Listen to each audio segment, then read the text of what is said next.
I don't think the two sides have demonstrated the willingness to come to a compromise. I think that's quite worrying because I do not see where the solution is going to be.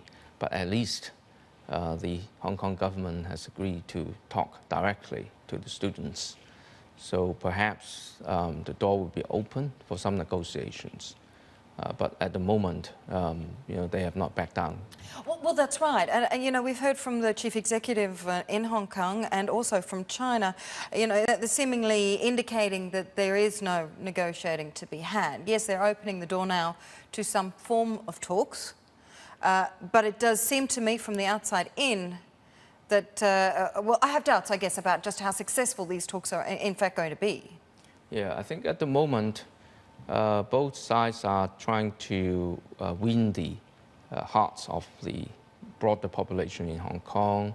The government is sort of playing a waiting game to see whether the demonstrations would either become very disruptive to the ordinary citizens' daily lives, and then gaining the public support to take perhaps actions to clear the streets, or if there are any violent activities or problems, then that might also make it more easier for the government to put a persuasive case that they need to take stronger action. The students and the others, I think, are also trying to sort of play the game that they have to win the support of the public. So far, they seem to be quite successful.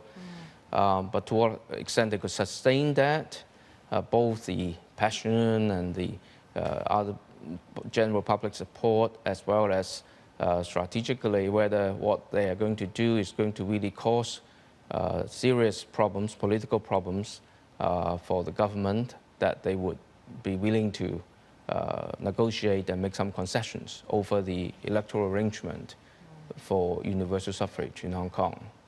Very good point. Professor Tang, there seems to be two different definitions of what universal suffrage is. The protesters here are saying it really is one person choosing the candidate that they want to be chief executive.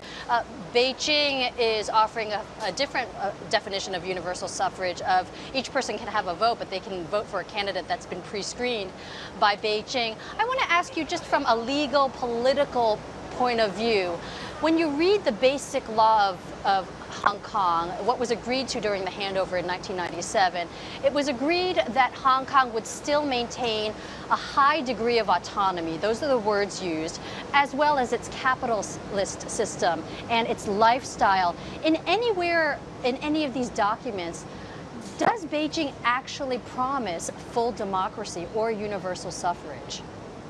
Universal suffrage was sort of promised, but I think the key is what exactly universal suffrage means right now. What Beijing is proposing is that everyone has the vote for a candidate who will be sort of selected by a panel.